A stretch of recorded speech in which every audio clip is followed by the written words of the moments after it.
What is up, guys? Welcome to Legacy TCG. Back with some Edison. We have Homam playing Frog Monarchs and Martin playing Diva Zombies. Maybe Diva Hero Zombies. I'm not sure. We will have to see. But yeah, Homam's gonna pitch Treeborn Frog. Already has the bounce to start trading resources with Martin. It's gonna fader right away. Interesting. Okay, so maybe he has a use for this fader. Nobleman Extermination will hit the Dust Tornado. He could have changed it if he ran 2 Dust Tornado, and then that way it doesn't get banished. He does have a conversion with Light and Darkness Dragon, so this is gonna be a lot of resources to get this dude off the board. Usually at least 2. Right, he trades 2 for 2, but sometimes it can eat up to maybe 4 cards. And if it eats 4 cards from you, it's not a fun time. So, like, say if you have, yikes, he's got a set like chainable traps, then you can work around it. But like, say if you set a Legacy Yatagrasu plus D Prison, activate Legacy Yatagrasu, Light and Darkness will negate it, and then you chain Dimensional Prison. Because a Light and Darkness Dragon can only negate once per chain. If it wasn't like that, it would just negate itself over and over, and it'd just be a completely useless card. So he's gonna ban Mizuki, Light and Darkness negates, so he's at 2300 attack. Bullish Burial, Book of Life. Okay. Oh man, this is eating 1, 2, and then 4. So now it's tiny. Hopefully. Oh man. So he top decks twice. Ends up with Kai's, swings for 24. Okay, so we had to do a lot. That was expensive. That was 1, 2, 3, 4, 5 cards for the Light and Darkness Dragon. Luckily we ended on Caius, but I think Martin had to do what he had to do in order to just move around this card. Soul Exchange will be used, crack Caius, and then Substitute's gonna sacrifice him instead of using Treeborn. Yikes. So Martin's hellbent on like turn 2 or 3. And Homam has like full grip of cards, so that Light and Darkness pay dividends, plus like 4 cards, 3-4 cards, which is insane. And just the cards that Martin had, it's just unfortunate. No traps to speak of. All monster effects that cost a lot, unfortunately. On the bright side, Martin doesn't have any cards for Homam to spin back, because usually they would like to Kaius over things, Ryza your traps, so you draw dead. But he's just gonna bum rush him with a bunch of frogs, swing in for 14. He's got a lock too, a lock with double dupe and a lock with Dupe Frog and Substitute.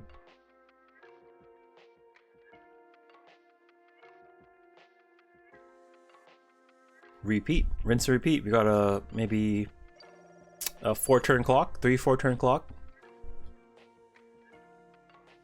which he's up 3 cards and he's just gaining more cards each turn, so he's fine with that.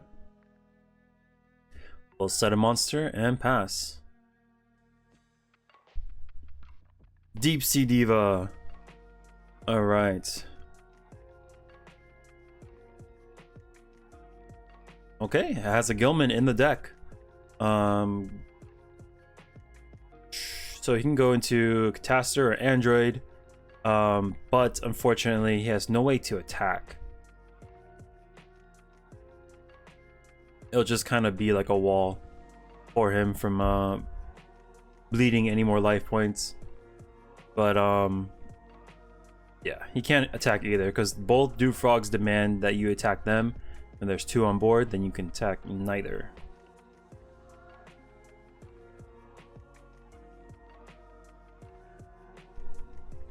At this point, Hoan probably has a couple monarchs to deal with it. Hopefully. Yeah, there we go. And that's the biggest, baddest monarch in Caius. And then that will do 1,000, and then this will do an additional 3k plus. That will end the game. All right, game 2. Let's see if hopefully we don't get light and darkness again. That was absolutely disgusting. Yeah, that's a tough cookie. It's a very difficult card. He's gonna Foolish Burial into Necrogarna. I don't know if this is the hero build, but I think it's at least, obviously, at least Diva zombies, and he's gonna summon Gale and pass.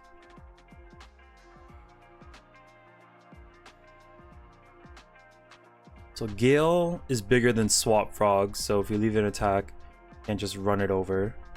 We could have like set it and pretended it was a turtle, and then Hoan might not be interested in attacking to it. But I guess this play, it will make it so that for sure he's gonna live till the next turn. Normal summon Swap Frog, pitch Treeborn Frog.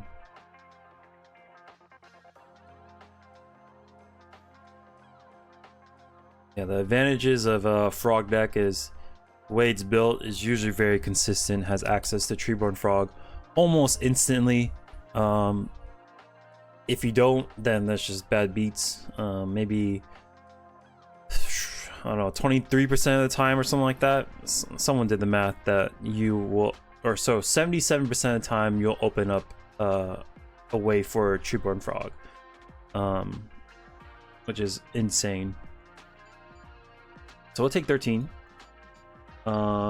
Need to get rid of, ooh, okay, I was gonna say get rid of this frog. Well, Phoenix Wingwind blast it, but we do have the Swap Frog to re-pitch it to the grave.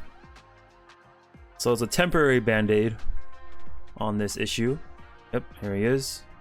Send swap, don't need a shuffle because we didn't search. Technically you should shuffle, but honestly it doesn't change anything. Nothing's changed. He will return.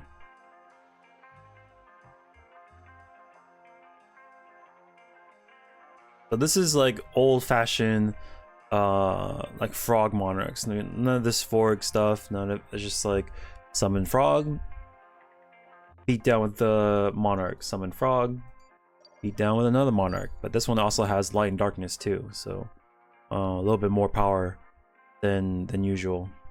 Dark Dust Spirit will be sacrificed on top of Treeborn Frog and clear the board. Gale goes down. And we'll swing in. Mirror Force will deal with it. Very good. That card's really annoying to deal with if it keeps, because it keeps coming back to hand. And the Treeborn Frog will keep coming back. He will tribute over it. So luckily he did have the deep prison for that monster. Yeah, it's just like an infinite dark hole. Really gross. Let's just summon Treeborn Frog. We need some DD Crows, need some Kaiku hits to come in. Yeah, oh god, and he's setting too. So trying to do that is going to be really difficult.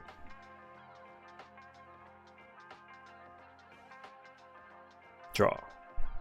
Okay, Lightning Vortex. Don't have the lock yet. But he's going to brain control the frog. Okay. Maybe sack on top of it. Okay. Excellent. Gets rid of Unifrog and we'll attack. So let's see. Getting some damage in, which is nice. Dust Tornado will deal with the set face down. Don't know what it is, but it was a trap. And that releases the frog from the graveyard. Caius or Ryza will deal with Caius, swinging for 24. So we know that it's the Caius is kind of gonna be a dead draw. Oh, he necros this attack. Okay.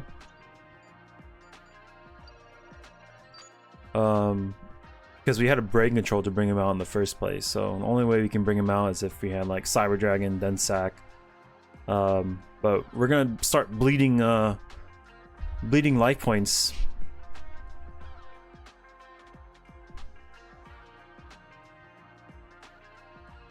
The interesting thing about Frog Monarchs is if they don't have a target to hit, and I'm not really looking to summon the monsters. So only one that would not need a target is Thessalos, which targets the hand instead. So we can swing in for a healthy 3,400 damage if he so pleases. Oh, okay. Did we attack? I think we did attack. Take 24. Lightning Vortex will move Frog plus Ryza. And with 2 set spells or traps, the Frog will not be bouncing back. Fortunately for us. Unless they're chainables. Like a, I don't know, Legacy Yatagrasu. It's possible.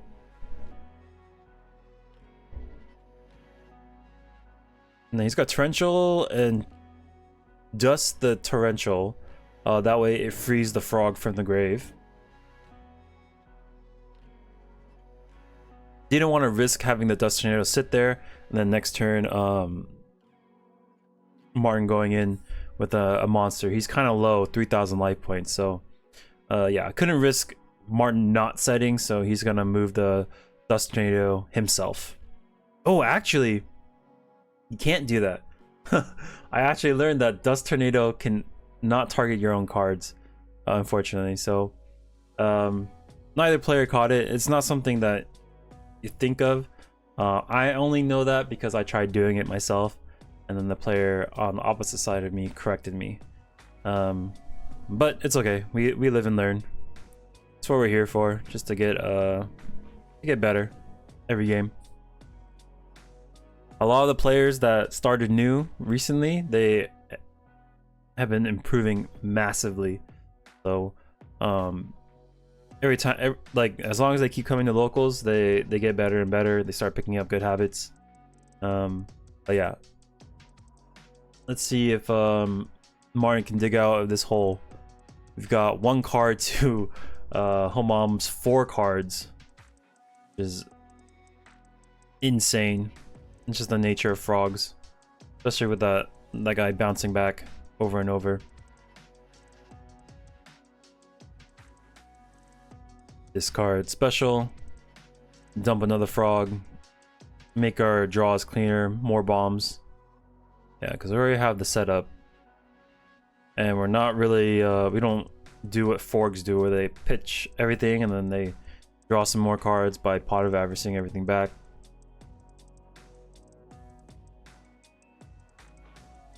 Oh yeah, so the situation that I came across was I tried to Dust Tornado like my own, I think it was, or someone tried to make something mistiming, and or I tried to make something mistiming, but I was like, oh, he's like, oh, you can't Dust Tornado your own card, it has to be your opponent's card. I was like, really? And I read it, I was like, yep, it has to be on the opposite side of the field. So if you want like a Starlight Road to mistiming, it has to be with like MST.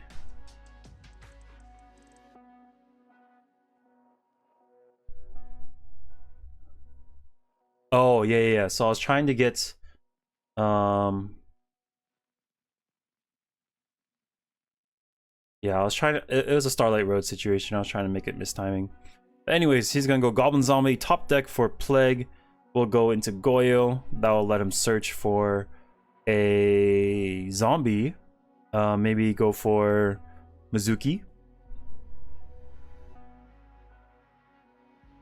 I think it's like the only target that's decent left in the deck. You can go for another Goblin Zombie, but it seems pretty redundant. We'll opt for Mizuki.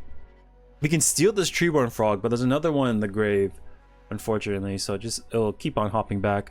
We will attack Swap Frog, opts to steal it, and we'll pass. Okay, I mean, that makes sense. Like, it's another wall. He's gonna get another frog anyways, so but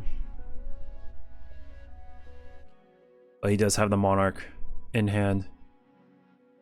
The writing is on the wall. Tribute. He will send Swap Frog, Brain Control, and that will be the game. 2-0 for Homam. I don't think this matchup for zombies is very very good, just because if you set and then they go tribute, or they have the setup already, they just, you know, Ryza Caius Ryza Caius over and over. It's similar to like how I play against frogs too, because like I would try to set up with Raiko and they just do the same thing, Ryza Caius, and I'm just sad. Post game 1 where I get my sideboard cards, I like go down to like maybe 2 Raiko and then no hamster. Raiko's really good at breaking dupe blocks, so there is some utility to it, but you definitely don't want to be setting up with all your sets. Need some Kaikus, need some I don't know, DD Crow. What else is good? Soul Release, I guess, is pretty good. Both frogs are in the grave, so they'll be just pretty much reliant on specialing with Swap Frog. So like the resources they're recurring over and over, they don't have that infinite you know, pool of resources essentially.